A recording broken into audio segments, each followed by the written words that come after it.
What is going on, everybody? This is the Lone Chemist Podcast. My name is Johnny. I'm the Lone Chemist.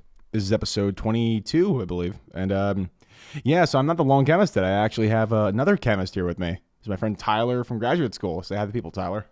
Hi, people. Well, okay, not very original, but it's okay. I'm going to crack this beer real quick. It's apple juice, of course. Ooh. So, Tyler goes to graduate school. He's at a different field than me. I'm in organic chemistry. Why don't you explain a little bit what you do, Tyler, real quick? Basically, what it comes down to is fucking magnets. How do they work? You're fucking the magnets, really? No, the magnets are fucking me. Oh, well, no, sure. Cool. That's grad school, man. It's grad school. Someone told me that, like, grad school is a good allegory for gambling, where it's like everybody sucks at gambling, but everybody still does it. And you keep betting and getting deeper into the red, but then you get a little victory to bring you back into the green, and you go deeper in the red, then a little bit in the green, and then once you're like maybe $200, like out of the the red, that's when you get your PhD, basically. Yeah, I think it could be extended even further to just being a general allegory for addiction, where you go through hell and deal with withdrawal and everything, but as soon as you get that sweet high. Yeah, put the shit closer. People can hear you. Yeah. Sweet high. The sweet high of a good result, or, some heroin going into your arm or whatever. But that makes it all worth it. But you know what's weird is, like, the results don't really even, like, they don't get me high anymore, honestly. Like, I'm like, maybe oh, results shit. just aren't good, Johnny. Yeah. Maybe you need some better results. Well, the results are good. They're great. I mean, I told my boss to S my D like a couple days ago. But yeah. But yeah, no, pumped to hear, man. We've been talking to this for a while, and we haven't done a live podcast yet since I got my somewhat acceptable and professional podcast set up, which is cool. Yeah, man, this is a pretty sweet setup you got. Craigslist, man. Craigslist is not just for sexual acts. They actually sell some pretty decent stuff on there. So it's. I just use it for sex. Man, me too. But lo and behold, I realized that it was something different. It's sex crazy. in apartments. That's true. And Tyler brought over some great beer. Let's see. This is what's it called again? It's called Now and Then. Yeah, Now and Then by Half Acre. Dude, it's like so weird. Like, lactose and beer, like, it seems like a match that's just like not even conducive to a good beer, but it tastes like naturally, it's like so good. Oh yeah, it's you start seeing it more and more these days. I think lacto fermented beers are becoming, like mainstream almost. What's other like weird additive I've seen in beer? I've seen like stone cherry in beer a lot, like with like sour beers, like Or they say like tastes like stone fruit, which is basically a fruit with a pit, or something. And it's just a common way to describe beer taste. Yeah, or maybe they have some amygdala in it. They don't get the pit out, so people can get a little hydrogen cyanide in their beer. Yeah, maybe. For sure. Yeah, just some texture, Dude, like, you ever notice like I mean, you and I like good craft beers and stuff. You ever notice that a lot of those fucking reviews are so pretentious? Like they. Yes, I do notice that. It's like you smell like, it tastes like leather, armpit, and toasted coconut. I mean, well, it's funny though. I mean, as I'm sure you're aware, like a lot of the same compounds that oenophiles, like wine lovers, taste for resveratrol, are present in beer as well, and alpha so acids, a lot of those same, there's equal flavor complexity in beer that people taste for. It's just, I don't know, hasn't reached the level of refinement that like wine has, I guess. Yeah, for sure. But it's like trying to get there, Yeah, like I don't know, like I in my opinion, I think like the complexity of beer is a little more interesting than wine, because like for me, red wine always tastes the same to me. But that's just me. Maybe you've tasted more beer. I don't know. True. I couldn't tell you. Yeah. Because I'm sort of the same. I can't really taste, like, if you tell me what to taste in wine or something, like I can usually pick it out. That's so true. Someone says like, this has like a hint of oak. And I'm like, oh, totally. Oh yeah. This has a hint of like maple in it. Oh yeah, totally. Right, exactly. But then like I'm like, okay. If you ask me to just like cold call out like, flavor profile or whatever, it's I fucking know it tastes like beer. It tastes like, wine or like coffee. If you ever had like single origin coffee. What's that coffee that I think lemurs shit out the pits for it, and then like people like grind it up? Have you heard about that? Yes. Yeah, it's like apparently the best tasting coffee in the world, but it's lemur shit. I think it costs like $80 a cup or something. Yeah, it's like if you're not a Saudi prince, then you're not drinking it. Well, you can buy it pretty easily. It's just like, why would you spend that much money for a fucking cup of coffee? And why would you also like why would you want to ingest lemur shit? Like, that's the most important question. Like, you always wonder, like, what the first person who did that was thinking. Sort of like, cow's milk or something. That's true. Or like fermented goat's milk. Or like all the weird shit that people around the world eat. Like, Yeah. the first person that did, like, fed some fucking lemur coffee and then was like, oh, I'm gonna eat this shit. Like, some fucking weirdo figured this out. Yeah, isn't that so weird? It's like there's so many dishes that I feel like have no business like being together, like for the ingredients. Like, for example, like chicken mole, like chicken and chocolate and chilies and stuff. Like, I feel like chocolate is like kind of a far cry away from like cooked meat. However, it is like a nice, like, if you take out like all the sugar and butter, that makes like a chocolate bar taste like a chocolate bar. Sure. Then it's More of a like spice, a nice, bitter thing. Yeah. Oh, for sure. But it's just like, yeah, but I guess you're right. Like the aesthetic distance between like what chocolate actually is and what we actually tasted. Yeah, it's interesting. For sure. What else is there? There's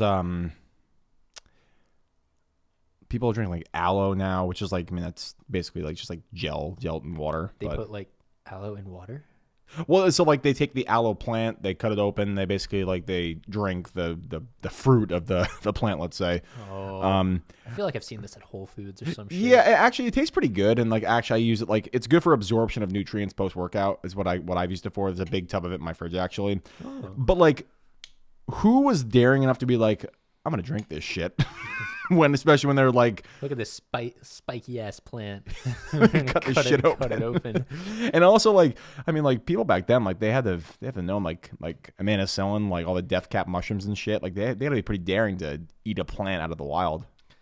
I was reading, this was probably on like Reddit or some shit, but apparently people in like, I don't know, Micronesia or something where, as to figure out what shit on their island was safe to eat, they would just have like one person try it. The guinea pig. Yeah. So what they would do is they would do every method of preparation they knew how. So like they would boil it first, they would roast it, they would salt it, they would, do all of the different preparative things, and then they would remove them until you got back to raw. Oh. And then when the person died or something, it's like what went wrong. Actually, it's kind of like a really perverse scientific method, right? It's like you move one variable at a time and you just see what happens. Exactly. Yeah. I mean, it is science. Yeah. Very bohemian. Also playing with people's lives. It's like it's like the canary and the submarine when they didn't have oxygen tanks back then, so like they use the canary to see when the oxygen's running out. Oh yeah, exactly. Yeah, that shit's weird. That's fucked. Yeah. So man, it's a person. So people actually in the chat are talking about people that are some of them are chem majors. So people. Oh, really? Yeah. So we're saying save yourself while you still can. I'm just kidding. No, like I guess people are saying like are you guys trying to dissuade us from going to grad school next year? Absolutely not. We're giving you a accurate insight into the mental state of what you're in when you're approaching the fourth year of your graduate career. Or when you're in the pits of the fourth year. Yeah. We are. Yeah. Oh shit! I forgot we didn't just start it. Yeah, we've been here for a while, my guy. Fuck, man. Oh man. Yeah, it's a marathon, not a sprint, and there's highs and lows. And if you think you want to do chemistry, then get a PhD in chemistry. If you think you want to do something else, then don't. Do something else. Yeah. Dude, honestly, if my channel takes off, I have like 1,300 subs right now. Like, I'd love to be a YouTuber, to be honest with you.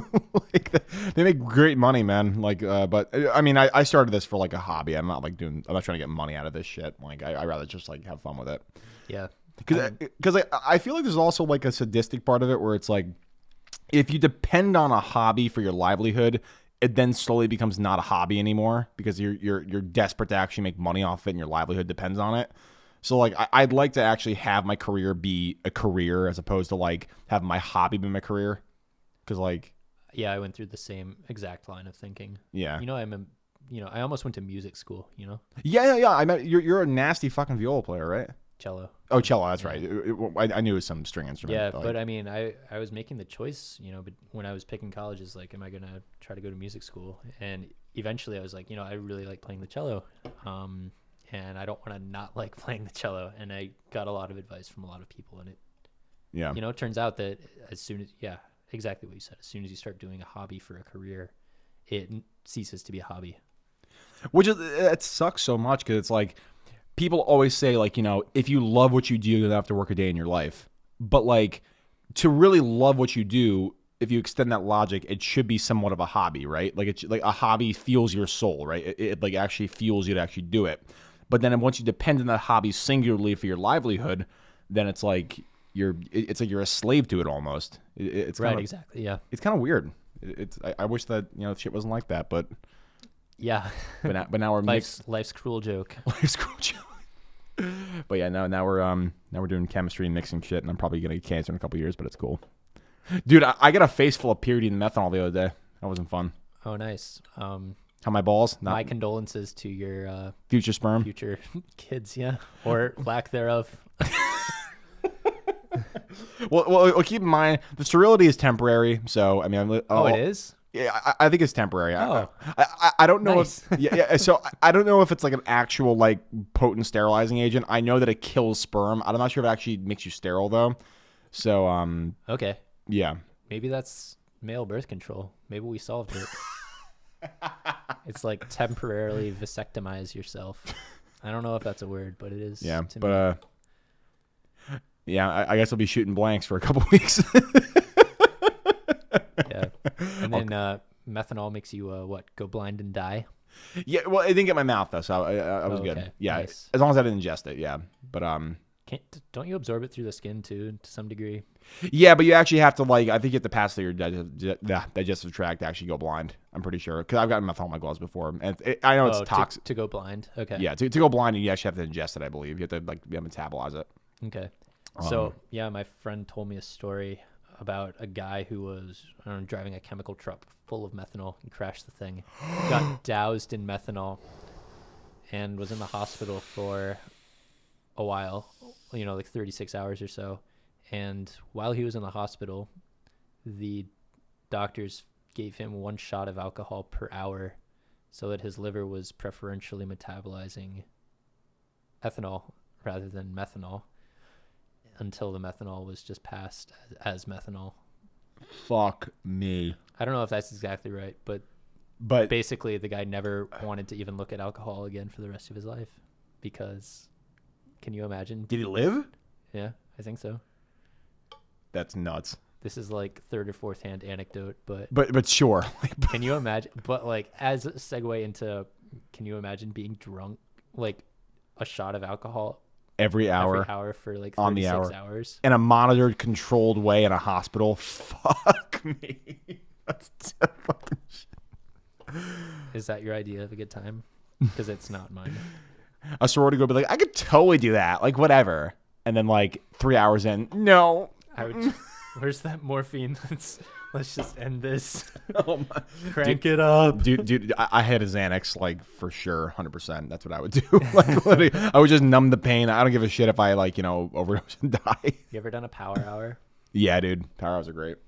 Dude, power hours, like, I feel like it's a very efficient way to get drunk. Because, like, you only, like, I think it's, like, how many beers is it? It's, like, 4 beers, I want to say. Something like that. So, I mean, it's a shot of beer, right? So every minute, yeah. Yeah. So 60 shots of beer, 60 ounces of beer. So it's 5 beers in an hour. Yeah, which is actually like, but like, even if it's not like a very alcoholic beer, like the fact that you're constantly like taking basically a big sip every hour or every minute rather. Yeah. Like it's pretty efficient. Like it's like I've gotten pretty drunk at power hours for sure. Yeah. And my favorite is those power hour playlists that are like, dude, right, like yeah. it's on YouTube. Like there's one where it's like ladies of the 80s and like the fine 90s and stuff. And it's like there's one where it's like 90s boy band. There's one where it's like 90s like alt rock, like Smashing Pumpkins and Nirvana and shit. Like, good nostalgia ploy for sure. Oh man. My favorite drinking game though is Slap Cup for sure. I love Slap Cup. Slap Cup, exactly. Slap Cup is the shit. Yeah, dude. That was my 21st birthday. That's what got me thrown up in a plastic bag on my 21st birthday. To be honest, I haven't really puked that many times from like when I've been like blacked out. But when I have, I don't always puke when I black out. But when I do, I make a fool of myself. Amen to that. Yeah. Back to the power hour. The only time I ever did a power hour was I did a power of 40 minutes and then started throwing up in my sister's sink. Throwing up? Throwing up. I had also had a lot of rum beforehand, but Someone comment in the chat. A moment of silence for the people running columns right now. Yo, Andras Buzas, I thank you for subbing the channel. I appreciate it. But my dude, I ran 12 columns in a day one time. That was about 3 weeks ago. guess how many columns I've run in my PhD? 1. 0. Fuck you. I ran 12 in a day. And that's why you do inorganic chemistry, my friends. I ran 12 in a day. 12. Rip. To be fair, 6 of them were like spot to spot, so it was fine. And then one of them was optimate. A couple were like optimization, so it was like very small scale. But like sitting there like, Yeah. Twiddle, twiddle, twiddle. thumb lodged directly up my ass. Yeah.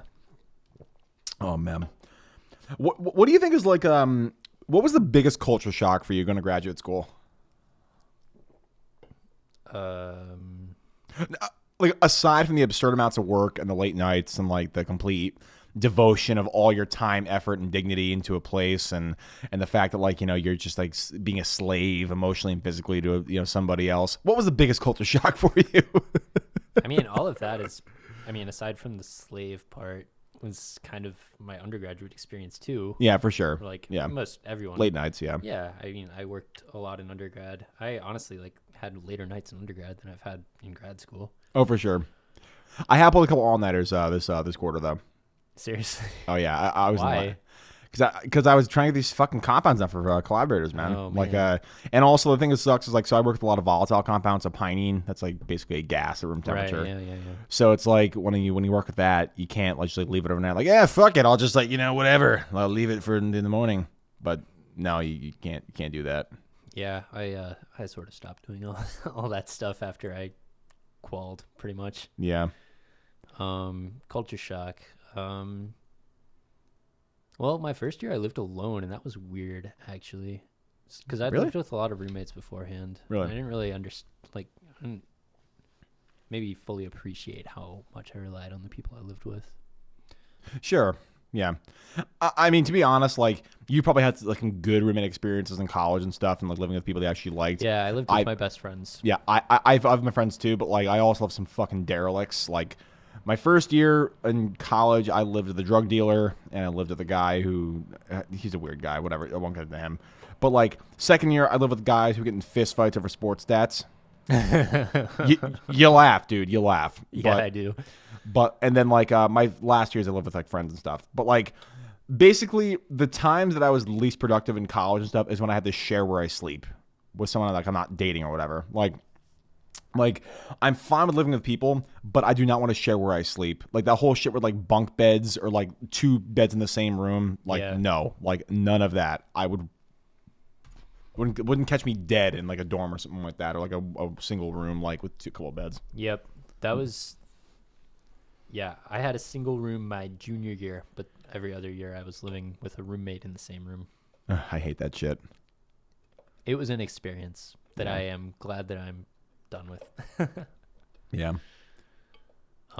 Yeah, fuck that noise. Because it's like, dude, like again, more than a shared kitchen, more than a shared bathroom, like whatever, like shared TV, all that shit. But sharing where you sleep with someone that you're not actually dating or like seriously in love with or whatever, I just feel like it's like such a, I don't know, it's such an invasion of privacy. Like it's like when I want to sleep, I want to fucking sleep. I don't want to hear you fucking laughing at The Office and Netflix or whatever. I don't want to hear you fucking like playing a podcast and laughing to yourself. I want to just fucking sleep. Yeah. And when I can't sleep, I go fucking insane. True.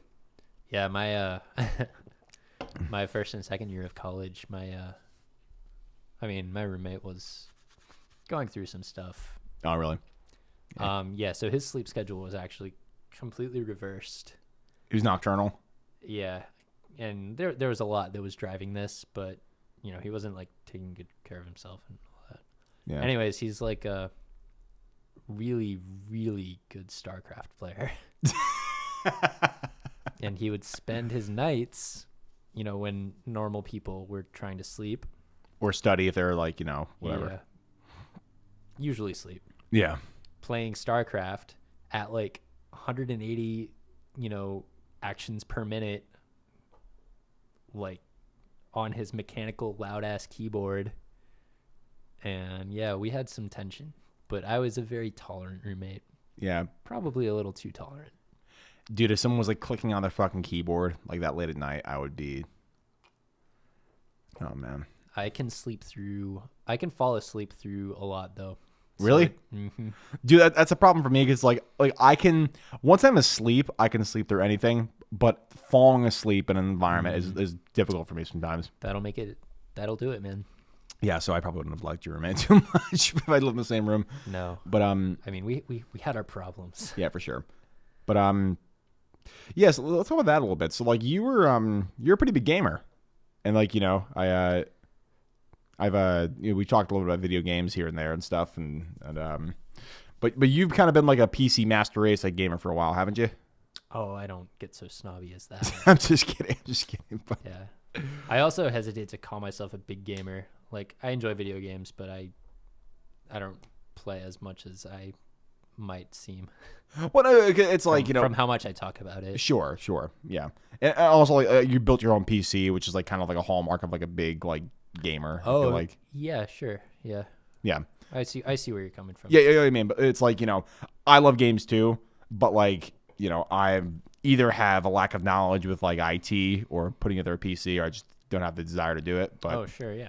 Yeah. But then again, I do have an entire podcast set up that I set up myself, so I can't really talk about like. Well, yeah, that's. I mean, what like building a PC is sort of like adult Legos. Like, really? Yeah, it's like if you got good hands and you're not hitting shit together too hard or whatever, then there's very little that you can mess up with it. Really? Yeah, so long as you like do your reading and but like a modern PC, like everything's pretty standardized. If it fits in the slot, it's probably right. Really? Interesting. Yeah. There's plenty of guides too. Yeah, for sure. It's really not hard to do. Yeah, because I've always like thought about that because like I've never really gamed on a PC before. I've always had like consoles. I've always had like random bullshit. But gaming on PC, I feel like, well, I've heard at least like when you play a shooter on a PC, there's no going back after that. Like it's completely, like it's like a different experience. You look at the chat here. Who's Tyler? Not that I hate him, just curious. What the fuck? Oh, this is my friend. You used the wrong form of who's my friend. Ouch, bro. Grammar Nazi. So Tyler's my boy from grad school, Disembodied Voice. And Disembodied Voice is a YouTuber that I'm friends with. But cool. But yeah, Tyler's here just memeing with me, having some delicious beers that he brought over to the kindness of his heart. Thank you for that. You're so welcome. But what the fuck were we talking about? Yeah, so like I heard that like playing like Fortnite or some shit or any kind of shooter is like a different experience on like with a mouse and keyboard. Oh. Yeah, mouse and keyboard is way easier to play a shooter with, for sure. Yeah. I mean, that's why you'll never see like mixed matchmaking between PC and console because the PC players would just instantly kill everyone. Yeah. Like it's not fair to have somebody with a mouse and keyboard play against somebody with a controller. Yeah, for sure. But I don't know. I mean, I guess that only really applies at a certain level. Yeah, for sure. But if you're like playing competitively or some shit. Yeah. There's also like frame rate things. So like, I mean, I don't know if they're up to 60 FPS on console. I really don't pay attention, but a couple games are. The game was just playing Kingdom Hearts 3 is up to 60 FPS. I'm not sure about shooters though. Shooters are like a little more like real time with like online play. And stuff. But I mean, like 30 FPS used to be like sort of the standard, I think, on console. Whereas like you can get up to 144 is what a lot of the monitors, like top end monitors these days, are at 144 hertz. Holy I shit. mean, yeah, you need a pretty serious setup to hold that consistent, but yeah, for sure. To give you an idea of the magnitude of frame rate difference you're looking at, it's pretty insane. Wow, that's nuts. Yeah. I tried streaming fucking some random ass shooter that I downloaded for free. And Macs are so bad with gaming and frame rate and shit Wait, what is my Tyler? Is it true that NASA is a breakaway civilization that controls the entire world, and Nazis made first contact with interdimensional aliens that can be seen in the world by taking DMT? He's memeing on you because of the whole Alex Jones Joe Rogan podcast, where like that's like his premise he was saying on the podcast. Are you trying to suggest that I watch Alex Jones' podcast? No, Joe Rogan's podcast, but Joe Rogan's podcast. Oh, no. I don't know. He's memeing. Whatever. I don't pay attention to him. Yeah, that was a weird episode though. I watch Rogan's podcast pretty regularly. It's a good podcast, but yeah, the Alex you globalist. It's funny. Yeah, dude. So let's talk about that a little bit. So, what do you think about that whole internet censorship thing with Alex Jones? Could you elaborate? So, do you know like the whole crackdown that's been having on social media with like Twitter, Facebook, YouTube? Oh, what, the censorship of right wing opinions? Well, not just right wing, but like left wing too. I mean, the Amazing Atheist was banned from Twitter for a couple weeks for like some random ass joke. Like Amazing Atheist is yeah. They're censoring like fringe opinions or conspiracy videos or. Well, some of the conspiracy theories, but also like the Amazing Atheist was like he was banned for like I think like 2 weeks for just making a joke. And what was the joke? So there was this New York Times reporter that was like, she was basically like, how people like do like sifting where they go through like old tweets and like old posts and stuff, and like yes, and like they find like troublesome shit. Yeah. So this lady basically was making a bunch of like anti-white tweets where it's like, honestly, when I walk into a subway, see a bunch of white people want to kill them all. Yeah. Whatever. The New York Times opinion columnist. Yeah, whatever the hell her name is. But basically, like, had some hypocritical things happen, like with her past views versus now. And then the Amazing Atheist had a joke where it's like, I hate all white people. I hate them all so much. They're all the worst people ever. By the way, New York Times, do you want to hire me? But then he got fucking banned on fucking. He almost got banned on YouTube, and he got banned on fucking Twitter. Yikes! And so like my question is like, do you think like these websites like Twitter, Facebook, and MySpace and Zanga, like, remember Zanga? But do you remember like do you think like those things should be regulated as public utilities because like they're so monumentally massive? Because because a censorship on one of those platforms is effectively a extension of the First Amendment, because it's like they're so big and like the platforms, like, as long as you don't violate terms of service, like if people are like arbitrarily banning people, like, do you think that could have any ramifications to the First Amendment or just freedom of speech generally? Oh God, that's so tricky. I never thought about them as like public utilities in that way, but like what you're saying makes sense, honestly. It's weird though, because like, for example, like I'm from Connecticut and you went to school in Connecticut, of course. Like, honestly, I cannot really sympathize with Alex Jones in any way because he basically harassed an entire town of my state like for months and years and shit. Fucked. It's really fucked. But on the other hand, like if someone has a fringe opinion, then it's like, do they just automatically get banned now? And it's like, even if it's like, let's say it's a fringe opinion that I agree with, for example, like the fact that like, I think single payer healthcare is like a viable solution for a lot of markets, like for healthcare. So like, because that's not really a fringe opinion anymore. But, okay, sure, but like let's say 5 years ago or something like that. Sure, all right. But it's like, does any fringe opinion now castigate the notion that you should be banned? Like, I don't know. It's weird. Yeah, I think that's a slippery slope. It is like, I think that like it should be adhered to like the First Amendment, where it's like you err on the side of caution when people obviously call violence to somebody or like, call over death threats or some shit or shouting fire in a crowded theater. But basically, besides that, I'm more or less kind of a free speech absolutist, even though like I do find some ideologies fucking despicable. But yeah, I don't know what we're going to do about that. It's a really tricky situation. Yeah, it's tough when you have private companies controlling such giant communication platforms. Yeah, like I said, it's like maybe they should be regulated as public utilities. Like maybe, I don't know. Maybe, but I don't know. The government stepping in and seizing them as 100% public utilities is also troublesome for sure. Yeah. You can't win. I don't know that there's a good answer for this, to be honest. Yeah, it's weird. But anyway, back to Alex Jones. Alex Jones was kicked off of YouTube, like Google Plus, fucking iTunes, Spotify, everything except for his own personal website. So and basically they had like the notion where it's like he's a conspiracy theorist and stuff, which is like, I don't agree with the guy on virtually anything at all. But do you think he should have been banned? For the conspiracy theory shit or for the Newtown? Well, the Newtown shit was a separate thing. That's a lawsuit he's going through right now. Oh, they banned him okay. specifically for the conspiracy stuff. So do you think he should be banned for that?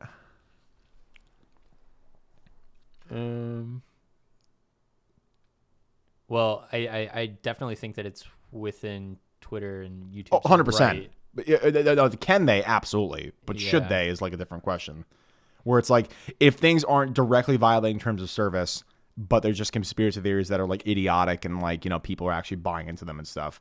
Like, does that fall into the First Amendment or does that fall into the jurisdiction as a public utility or just a social networking platform? Like, do they have the right to ban them? Of course they do, but should they? I don't know. It's strange. I think they shouldn't, but yeah, me personally, I don't think so either, because like I just think it leads to problems. Yeah, exactly. Like, and obviously, where do you draw the line? How do you decide where to draw the line? Yeah, that's a really tricky thing, because it's like, let's say like, a guy who's like advocating for like social democracy, or a guy who's like advocating for single payer healthcare gets banned because like maybe the platform doesn't like what his stance on certain issues. Does that mean that like what he's saying is now fringe and now it must be admonished? Like, I don't think so. Even though like it's going to like have those bad ideas in the ethos, like I do think that there's a place for people to actually have their freedom of speech to drown out the shitty ideas. I feel like that's the whole battle of ideas. That's what should be taking place, where you have the bad ideas out there, and then you have good ideas to actually meet them and like debate them, and then basically people who are bystanders can see how bad those ideas really are once they're actually met with like good solutions to their ideas. Yeah. To that point, I think like public discourse has sort of fallen by the wayside, or like, intellectual discourse has sort of fallen by. And I think that's like, I don't know, it could probably be taken back to a failing of, education in the US or around the world, really, and just not teaching people how to think critically about things. Yeah, it's like everything's so reactionary now. Well, sure, that definitely, but also just people don't know how to figure out whether something's fact or fiction. They don't know where to go to find their information, so they go that's to true. You're right. often the loudest voices or the most confident sounding voices, and start to, believe whatever they see on the internet. Yeah. Yeah. But then again, it's like, like to your point, like people will view things from a place of like self-imposed authority, and then maybe they act upon those things. Maybe they act upon the conspiracy theories, like people who believe like 9/11 was an inside job, for example. And it's like those people shot at the Bush administration because like, they, believed with every fiber of their being that like they were pawns in a big scheme from the government. Like those obviously are really rare instances, but like, yeah, it's just strange. It's like, like if we green light worse and worse behavior on social media, then, of course people will potentially act upon those things. But at the same time, though, I don't think we should stifle any kind of free speech, as long as it doesn't like actually cause violence to somebody or any kind of that or anything like that. But to your point, though, like we have to have some kind of modicum of what is true and what is not. And I feel like, like you said, like critical thinking has not really been adhered to a lot in the educational system, at least in America, for a lot of people. Like people will cite the taxation is theft meme, for example, like every time like people present any kind of argument of economics with them. And so like instead of actually like looking at what source you've ascertained data from, they just use these kind of like these almost like buzzword talking points, like resonant talking points, which I don't know we're gonna fix that. It's strange. Yeah, it's a big problem. I don't know that there is aside from a complete overhaul of, the education system, that I don't. Yeah, it's fucked. Yeah, people just have to learn how to dissect information better. Yeah, for sure. Doesn't help that there's a lot of reputable websites and reputable people out there that also publish false shit because. Oh, for sure. Like the mainstream news media is fucking terrible. How often do you see like a retraction of a news article because they got their shit wrong? Yeah. I don't know. I mean, often it's pressure to meet some arbitrary self-imposed deadline or whatever. Yeah. But, sort of unacceptable if you're purporting to be a reputable source. I totally agree. Like, corporate media and really just mainstream media in general, really like they have one motive, which is profit. And like they want to push stories that actually increase ratings, and they want to actually be the first to get a story as opposed to be the most correct person with the story, which is like so shitty because like you're not really a news organization. You're just trying to compete for who has the biggest mouth and the biggest ear hole on the American people. Yeah. Well, I would modify that slightly. That I don't think any of them want that. You know what I mean? What do you mean? Like they're trying to stay afloat. So in the age of where all these revenues are tanking, they're trying to get the most traffic to their site or whatever. For sure. You're trying to stay afloat. But also... what I'm saying is that like journalists in general they want to do a good job. It's just they find themselves unable because they have to, as you say, be the first to exactly. break the story. And they often do so prematurely. Oh, for sure, yeah. But also I think it's the problem is also like not just the sometimes objectively getting things wrong or maybe like being like early to a story when really they haven't got on the data yet. But one thing that I'm really troubles me is like a neutrality bias, and that makes any sense. Like, for example, if let's say you watch a climate change debate on CNN, right? So what they'll do is they'll have the person in the middle of the host, then one person on the climate change side is a scientist or has a PhD in atmospheric science, and like they'll say like, hey, this is a real threat. And then I'll have a person saying, no, it's cold out today or it's warm out today, therefore the climate change is bullshit. If you want to, and then they say, oh, this is an objective analysis. We're like giving both sides credence. If you really wanted to portray the climate change debate in an objective way, you would have 100 climate change scientists in a committee and then one person to actually fend off all those people, because that's what the actual balance of the data and the actual discourse does. But like presenting it as a 50-50 proposition, that's not objective anymore. Like you're not actually presenting the data as it actually is. Like it's not like 50% of scientists are saying that it's fake, and then 50% are saying that it's real. It's like it's a much more like. Usually the person on the other side doesn't have any sort of credential at all. Exactly. They're just some nincompoop with some. Was I'm like, well, it's kind of snowy today. Like, did you ever see Jim Inhofe, the congressman who brought a snowball into Congress? Yeah, I do remember that. Oh man, that was like 2015, I think, 2016, something like that. Yeah, fucking hell, that like, oh man, I don't know, man. It's like what are we gonna do about that? Because it's like it's not just the people who are wrong with the debate's fault. It's the people who are actually presenting the debate as a 50-50 proposition. Well, and it's our dear leader, the Donald, also carrying the torch for this shit too. Because I don't know if you saw like the tweets. Right. Yeah. I mean, there was, for example, a tweet where he what was it? Somebody in Minnesota announced their candidacy for president, and it was snowing outside, and he comments like, she looked like a snowman by the end of her speech, or snow woman, I guess. No, he literally fucking said that too. Brother. Yeah, it's if only we could get a little bit of that global warming now. It's like, dude. My favorite thing is like continues to this day. It's like my favorite thing is like people use those anecdotal examples as like a reason why climate change is bullshit, when a lot of those things can be explained by warming of seawater and warming of the actual climate. Like, for example, when people cite like precipitous hurricanes or precipitous snowfalls, like how could this be true if like we're getting hotter? Like why is it so cold? Why is it so snowy? People often forget that how do I put this? Winter follows summer. Amazing how that works. Yeah, it's God. I'm gonna get my PhD in no time now. But like, let's call Regan. But like, dude, that warm water has to go somewhere at a certain point. It vaporizes, and when it gets vaporized into a gas, different meteorological trends can actually push the water to maybe condense. Maybe it goes down to like, a monsoon. Maybe it stays in the atmosphere and through a change of barometric pressure, it comes down as like a hurricane. Maybe it turns into a snowfall. So like a lot of those weather events that we see disparately from climate can actually be explained by warming of certain elements of the climate system. So like to say that a cold day is proof for global warming being bullshit is just the most basic scientific ignorance of all time. And it's like, I don't know what we're gonna do about that. Like we've tried to present data in an objective way, but like people are just cemented in their narratives where it's like it's terrible. Well, we have to teach critical thinking, I think. Yeah.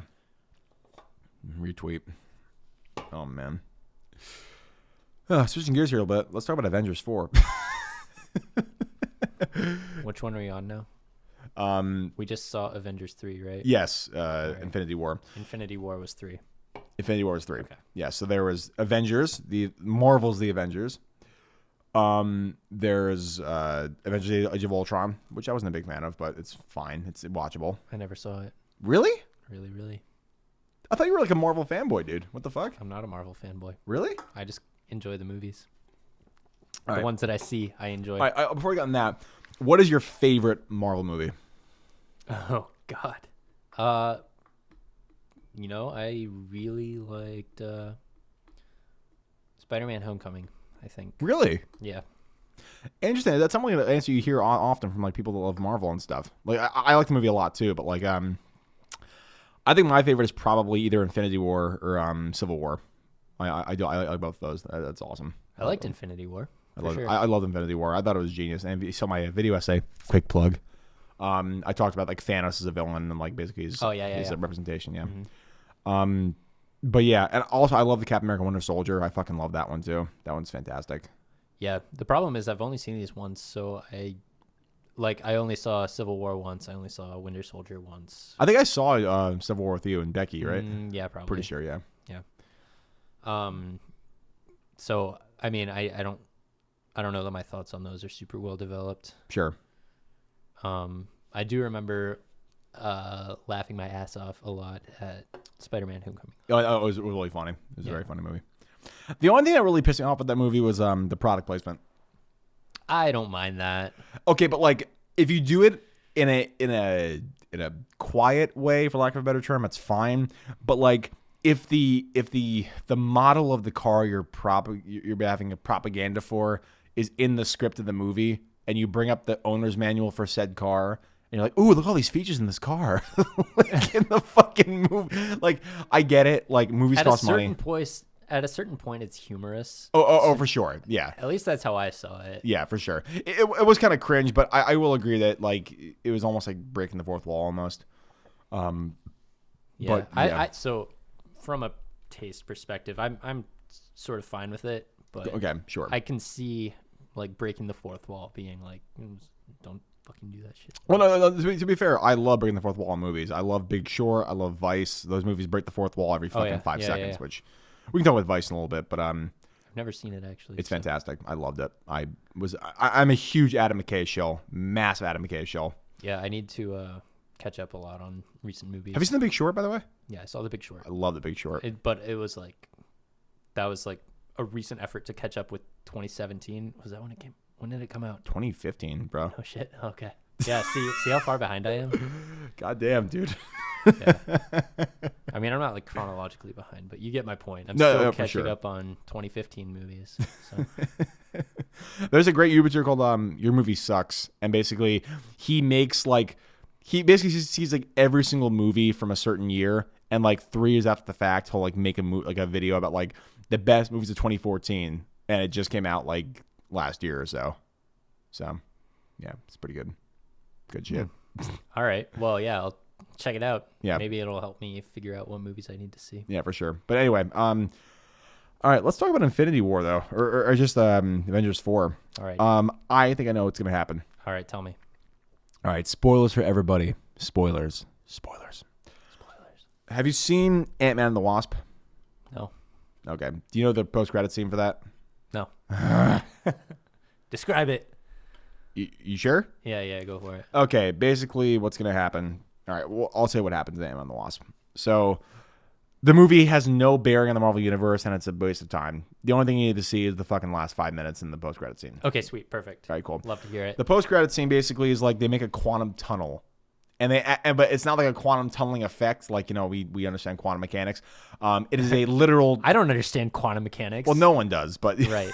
but like, you know what I mean. Sorry. But basically, like, they make an actual quantum tunnel, which is like an actual like hallway they make, and basically it shrinks people into the quantum realm, which is really fucking silly. Sweet. Yeah, sweet. Let's go into the quantum tunnel. It's fucking hilarious. But anyway, so in the post-credit scene, they shrink down Ant-Man into the quantum realm. Okay. Right after they do this, Hank Pym's wife, and the Wasp all fade away. It happens at the exact same time as Thanos' snap. Oh, okay. So like into the ash dust. Yeah. Shit. So Okay. Ant-Man is completely like trapped in there. Alone. All right. Cool. Okay. So what I think is gonna happen is, how like in the first Ant-Man, like Hank Pym is super triggered about Tony Stark and is like, I'm never gonna let fucking Tony Stark get his hands on the technology and stuff. He gets a Pym particle, the entire fabric of reality is fucked basically. Sure. Okay. I think what's gonna happen is Tony Stark's going to get back to Earth because Nebula has a ship. And then and keep in mind, I have not seen like basically a single trailer or anything like that, so I'm just speculating. I think Tony Stark is going to build some sort of gauntlet or some sort of like suit to house Infinity Stones. And because Ant-Man now has access to the quantum realm, he can like actually use interdimensional travel as kind of like a plot point. I think what's going to happen is going to operate on two fronts. On one front, Iron Man and Ant-Man are going to travel through different timelines and universes and realities to get Infinity Stones. On the other hand, the Avengers are going to meet up with Captain Marvel and are going to fight Thanos, the whole Kree, whatever, the fucking alien bullshit that she does.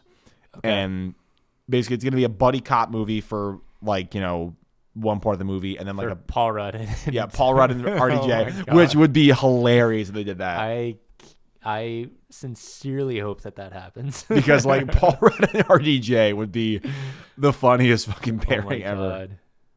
But it's like, honestly, I don't see how they can actually involve Ant-Man in a meaningful way unless they do something like that. Because like, what the fuck is he gonna do? Like, he's just gonna shrink? Like, he's gonna shrink. Yeah. He's gonna shrink. Like he has no. Or he might also get big. He's Giant Man in 2016 in Civil War. Yeah, you're right. Yeah. But open your minds, man.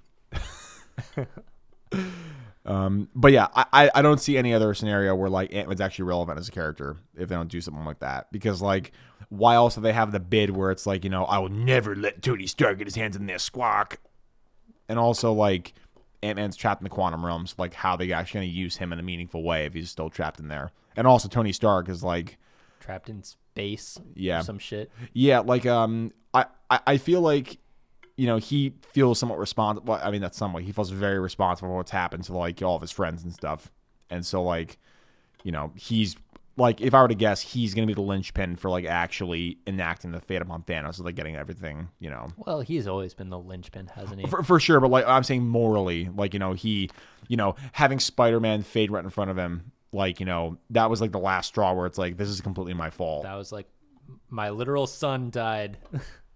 Yeah, like well, that was not literal, but like figurative. Yeah. Yeah, literal in the figurative sense. Yeah. Literal in the figurative and figuratively moral. Yeah. Yeah.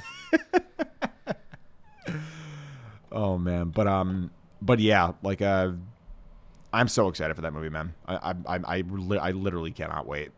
And people are always like, my boy, Loverboy Media, Bailey from Breaking Banter, he did a great video on this where he was talking about like, people were saying like they were complaining like them super triggered about like Black Panther as a movie, a couple of months from now, Spider-Man as a movie. This makes no fucking sense. Why would we be sad about this? The point is not that we know they have other movies. We know they're gonna come back. The point of it was we have to see the characters see their friends disappear. It's not that like we're super broken up about like all the characters disappearing. It's the characters see each other fucking fade away and die. Like that's like the most important part of that. That didn't occur to me. Really? Like I just like I saw that and I'm just like, no, it's not about our reaction to the heroes fading away. It's that Tony Stark sees the person that he's basically raised fade away and he cries on screen and stuff. Like that's the point. Like Captain America. That's part of it. Like for sure. Yeah, I see it. Yeah, like Captain America sees his friend that he basically has been resurrected from the dead just die in front of him again. Like Rocket Raccoon sees his only friend Groot fade away right in front of him. Like it's the reaction that we see that I think is the more emotionally gratifying part of it. Because like no one is dead in comic books except for Uncle Ben and who else? Barbara Gordon, I think.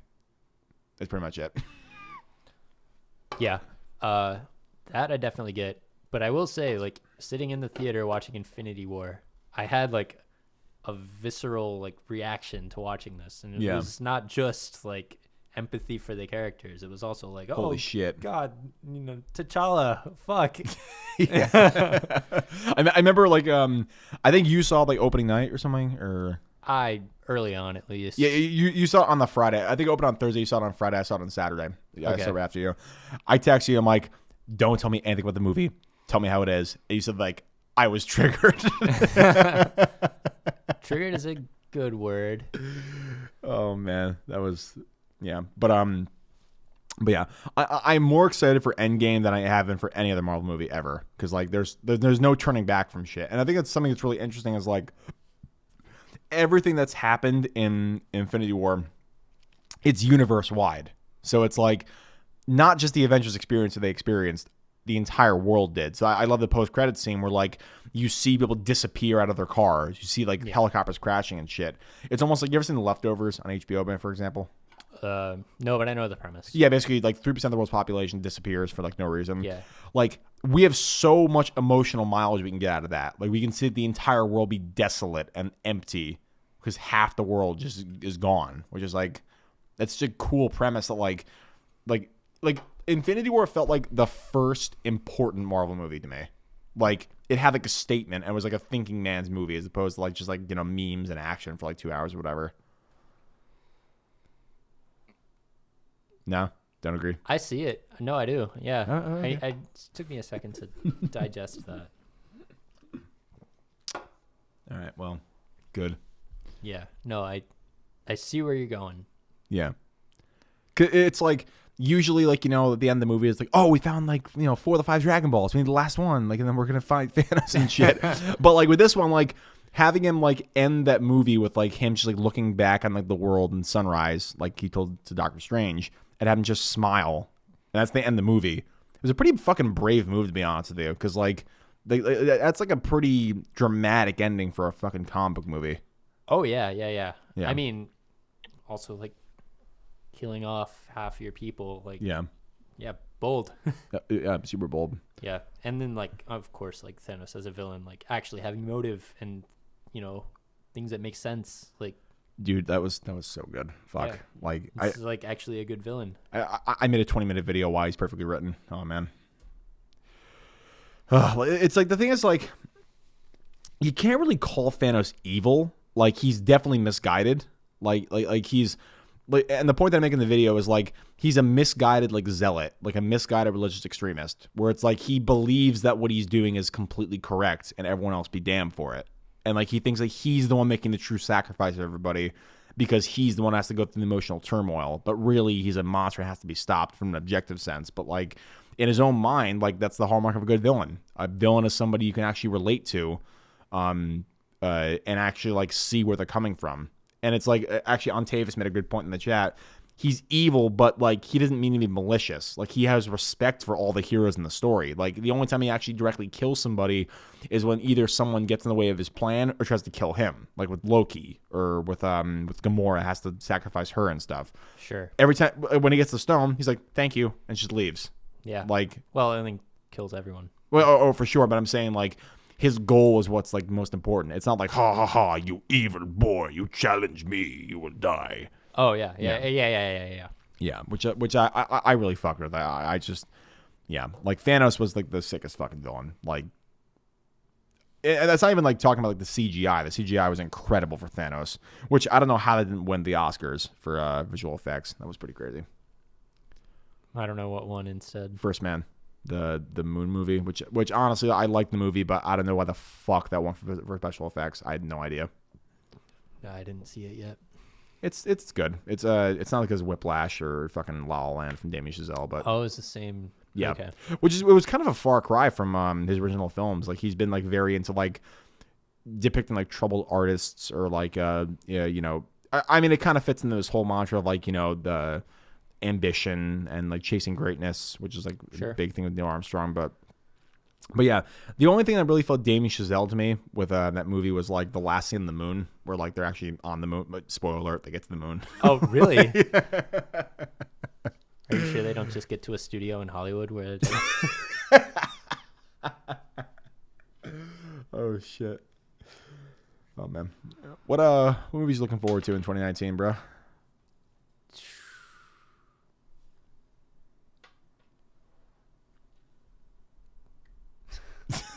Blank. Yeah, I'm blanking.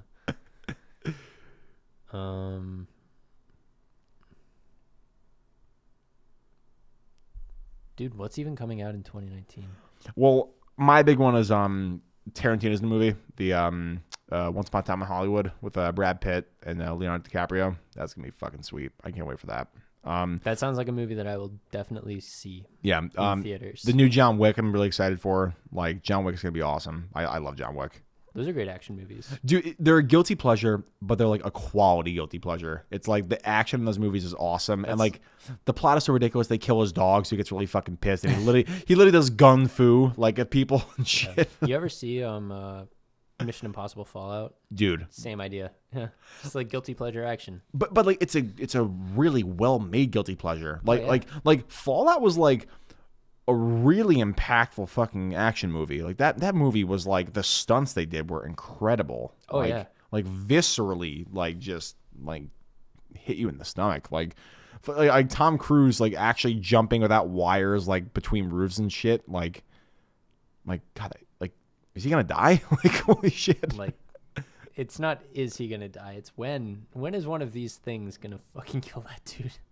But dude, like he's like, what is he? He's like 5'8", 5'9", and he's like fucking like shredded, and he literally just like throws himself off of like cliffs and helicopters and shit. Yeah, dude. Like, Guy's crazy. Mad respect, I guess. Aside from like this weird Scientology shit. is he still into that stuff? Is he like? From what I understand, yeah. Oh my god. Oh my god, indeed.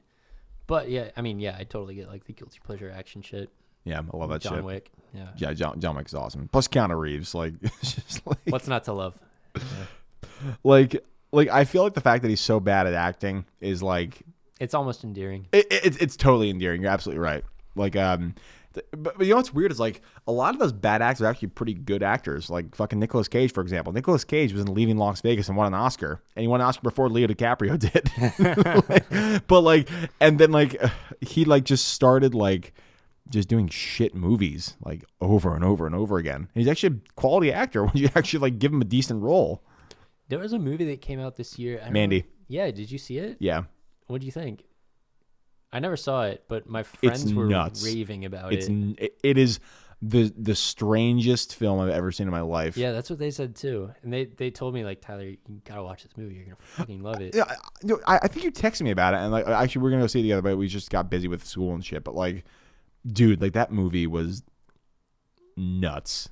Like, Holy shit. like it's a weird like. You just gotta watch it. Yeah. All you gotta know is it's a revenge story. It's trippy, and it stars Nick Cage. That's all. That's all I have to know about it. All right. But like the thing is like it's the guy who made Beyond the Black Rainbow. You ever seen that movie? It's a very 80s inspired movie. Basically it's like a homage to like Grindhouse and like film stock and film grainy movies. It's visually actually pretty impressive, but goddamn, it's a fucking weird movie. But yeah, All right. pretty nuts. Yeah, I have to see that. And then I'm also excited for what's the fucking movie? Far From Home, Spider-Man. The new Spider-Man movie is gonna be pretty good. Oh, dude, for sure. Yeah. Jake Gyllenhaal's a villain is gonna be kind of interesting because like he doesn't seem, really seem villainous. Yeah. But I mean, Mysterio's not really that much of a villain, to be honest with you. Like Mysterio's like, you know, have you read the comics by any chance? Like Mysterio's like a special effects wizard who like basically like in some interpretations he's basically a guy who wants to be a hero, and basically he like makes villains special effects and like fights them to like get Syndrome and Incredibles. Yeah. Okay. It's like that, but like not as malicious. And then Spider-Man, figures out what he's trying to do, and then like he, is kind of ambivalent towards it, but then he starts doing more fucked up shit, and he actually frames Spider-Man for some fucked up crimes. And they fight. I don't know how it's gonna be with him not only as the villain, but also they're not in New York, so it's kind of strange to have Spider-Man, the Garden in New York City, not be in New York, to be quote unquote far from home. Oh God. So funny. Yeah, but like people were like worried, like some people in the chat were saying like I hope he's not actually magic like Mysterio. There's no way he's gonna be like actual magic. Like it's gonna be special effects for sure. Yeah, but yeah. Somehow, I mean, like Doctor Strange is magic, right?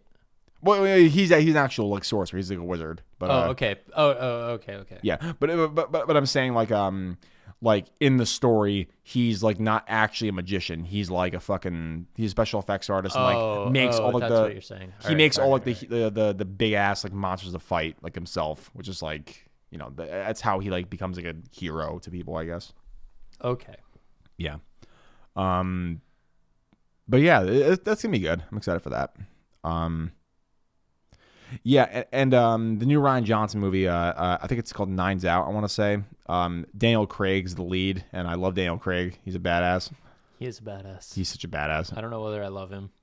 Well, like he's just like I don't know. He was in I recently saw a movie called Logan Lucky. You ever heard of that? I have heard of it. I've never seen it. Steven Soderbergh was in that, or he directed it. I heard it was amazing.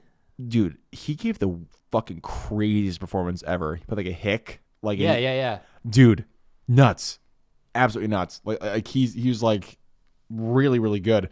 So like he's such a fucking good actor. Like he's got to act more. He like rarely is in any movies anymore. But yeah. Is he getting old? No, that old. So apparently he's like very hard to work with, and also like he's like asking for just more and more and more money every time he does a movie. So it's like people don't want to pay him like $60 million to do a fucking movie, which is like for someone like RDJ or like someone like Chris Evans, I understand, because like they devote themselves to only that, like in the film when they're actually like in character. But I mean, I don't know, like $60 million for a character is kind of it's kind of a far cry from what you. That's a pretty significant cut of your budget. Yeah, you think? Yeah, $300 million for a fucking movie. Yeah. Isn't that crazy how like actors will like shamelessly ask for like $20 million a movie? Well, if you're Dwayne The Rock Johnson and your name alone brings in $100 million, then that is true. That is true. But like, unless you're doing like method acting, like Jared Leto or Steve Carell or like some shit, like, do you really need to be paid $20 million? No. Yeah. It's just like, on the other hand, though, like, get paid what you're worth. For sure. For sure. I mean, it's like,